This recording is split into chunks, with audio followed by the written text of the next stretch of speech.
Assalamualaikum Sobat Football United. Manchester United dikabarkan mendekati dua pemain muda. Oke, langsung aja akan gue bahas kabarnya. Manchester United disebutkan, nih gue ambil dari MUFC MPB, ingin mendatangkan center back Boca Juniors Aaron Anselmino dan meminjamkan dia ke Nice. AC Milan, Everton, Benfica, semua ini menunjukkan ketertarikannya kepada pemain belakang muda ini.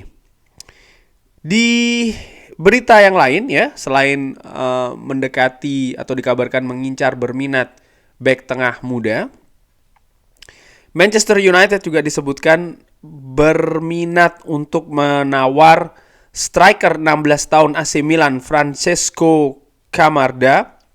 Camarda ini belum menandatangani kontrak profesional di Milan karena dia tidak bisa pindah ke Inggris sampai dia ini 18 tahun karena ada aturan Brexit yang baru. Tapi ini tidak akan menghentikan dia untuk datang ke Manchester United dan dipinjamkan ke klub lain sementara itu.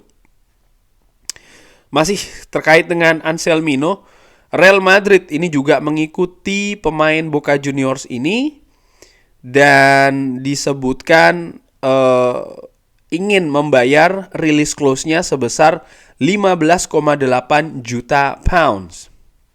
Oke, Aaron Anselmino, pemain muda ini kalau bermain di Boca Juniors, nih gue ambil ya satu pertandingannya ya, di mana Edinson Cavani, mantan pemain Manchester United, juga bermain di sana. Dia ini menempati posisi, ini menarik ya, back tengah sebelah kanan. Bagaimana dengan Francesco Camarda? Ini masih 16 tahun, dia menempati memang sebagai striker murni di depan dengan nomornya ini nomor 9 ya untuk di tim Milan U19. Manchester United beberapa waktu yang lalu dikabarkan memang Sir Jim Ratcliffe kan bilang dia mengatakan untuk Manchester United mendatangkan pemain seperti Kylian Mbappe ataupun juga mungkin Jude Bellingham ini bukan langkah yang cerdas, bukan langkah yang cerdik. Tapi konsep saat ini untuk rekrutmen adalah mencari the next Mbappe, the next Jude Bellingham. Artinya apa? Memang mencari pemain muda potensial yang memang nanti akan berkembang di Manchester United dan akan menjadi pemain yang lebih premium di Manchester United. Tapi Manchester United tidak akan mencari pemain premium, tapi pemain yang memang diprediksi akan menjadi pemain yang fantastis, pemain premium itu tadi. Gue sudah pernah singgung di video sebelumnya, ini membutuhkan kesabaran, ini membutuhkan kejelian. Tim-tim lain, Manchester City contohnya dengan Julian Alvarez, ini menurut gue langkah yang cerdas, mendatangkan dengan angka yang tidak begitu tinggi, tapi bagaimana peran dari seorang Julian Alvarez ini juga luar biasa bagi Manchester City. Manchester United dengan situasi financial fair play yang ketat, kalau Manchester United terus bermain strateginya dengan berusaha untuk mendatangkan pemain-pemain premium, pemain-pemain bintang atau pemain muda tapi sudah sangat terkenal di media ya, yang harganya juga tinggi, ini hanya akan meneruskan saja strategi dari masa-masa sebelumnya yang ujung-ujungnya memberatkan situasi Manchester United di financial fair play. Situasi finansial dan juga rekrutmen dari Manchester United ini menjadi sorotan dari Ineos. Salah satu proyek yang ingin diperbaiki di awal-awal periodenya bersama dengan Manchester United adalah rekrutmen dan juga finansial. Dan oleh karena itulah memang sepertinya inilah langkah yang akan diambil oleh Ineos. Artinya Manchester United ya, dengan mengincar pemain muda potensial dengan proyeksi di masa depan akan menjadi andalan di Manchester United. Tadi disebutkan bahwa pemain muda dari Argentina, siapa tadi namanya ya? Gue agak lupa. Aaron Anselmino. Ini kan posisinya di bek tengah sebelah kanan. Selain Anselmino, Manchester United ini juga dihubung-hubungkan dengan Edmond Tapsoba. dan juga Jared Brandwaite dari Everton, dan juga Jean-Claire Todibo dari OGC Nice. Ini juga dikait-kaitkan dengan Manchester United.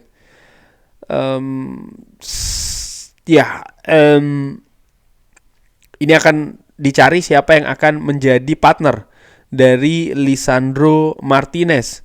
Sementara Manchester United juga sempat memainkan pemain mudanya di center back, yaitu adalah Willy Cambuala.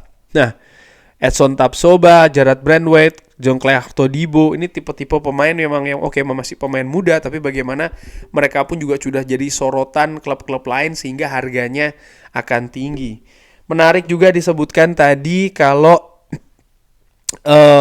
ada rencana ya bagi Anselmino ini ketika datang tidak akan langsung ke Manchester United, tapi akan dipinjamkan dulu ke Nice. Itu juga kalau bisa didatangkan di Manchester United.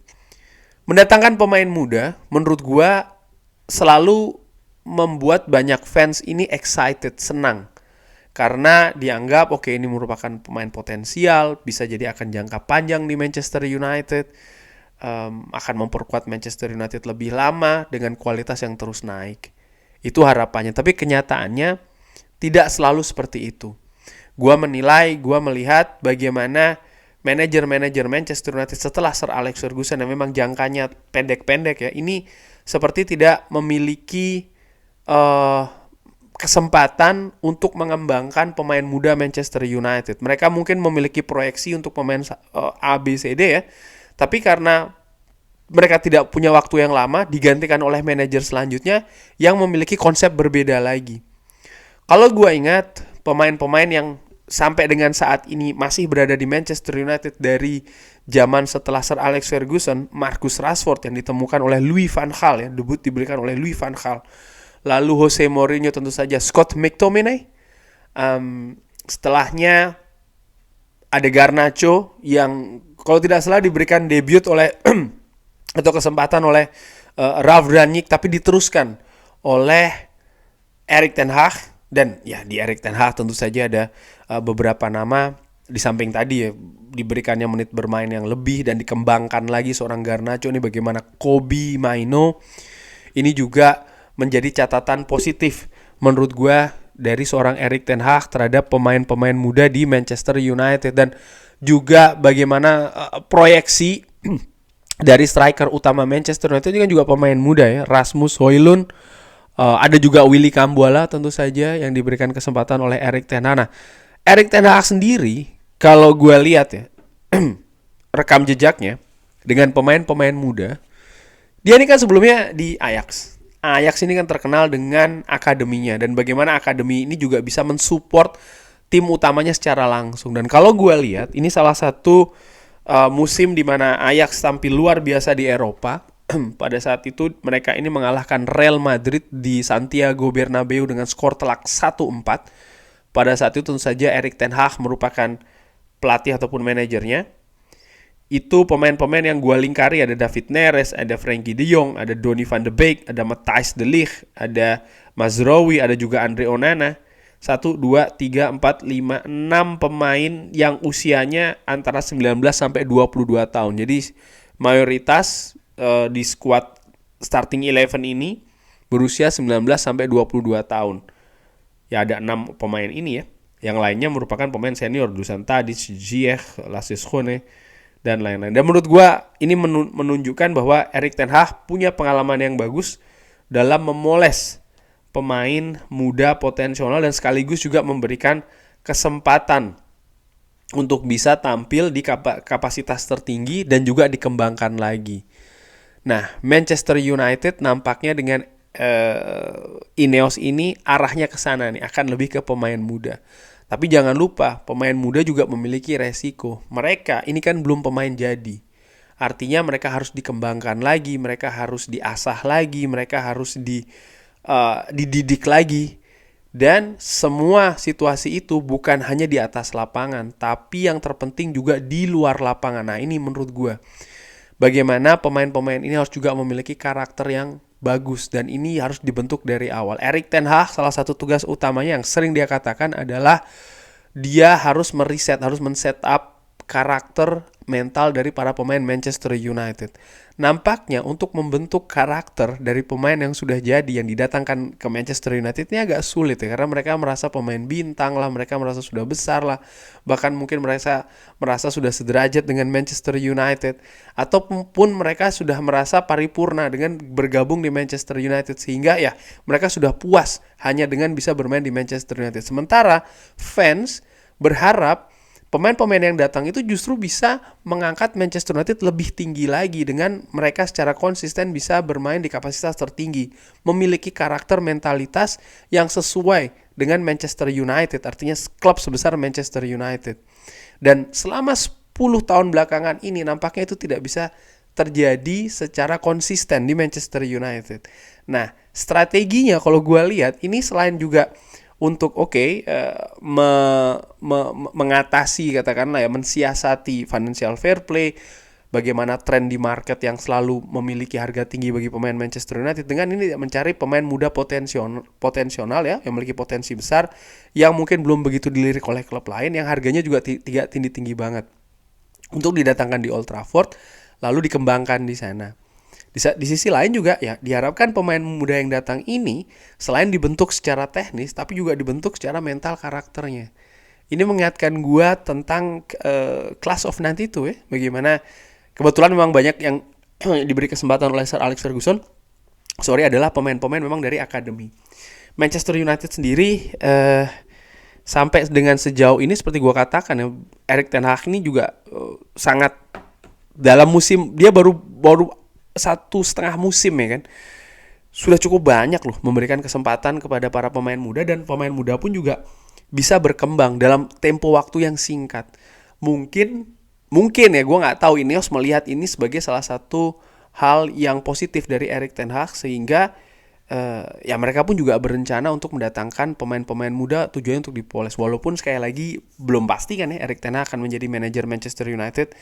Dan kalau memang dia menjadi manajer Manchester United, dan menurut gue kalau memang kebijakannya mendatangkan pemain muda, manajer harus diberi kesempatan agak panjang sih, supaya tidak terputus pengembangannya, atau ya peran itu nanti dipegang juga oleh sporting director, sehingga kalau seandainya memang manajer ini terputus, blueprint rencana jangka menengah jangka panjang dari pemain-pemain muda ini dipegang secara ketat oleh sporting director, yang tentu saja nanti juga akan bekerja sama dengan manajer atau pelatih kepala dari Manchester United. Tapi ini menurut gue hal yang menarik ya, bagaimana ada perubahan haluan, perubahan arah, sekaligus juga perubahan strategi Manchester United di bursa transfer, terutama dari sisi rekrutmen dan juga dari sisi finansial, dengan lebih mengincar pemain-pemain muda.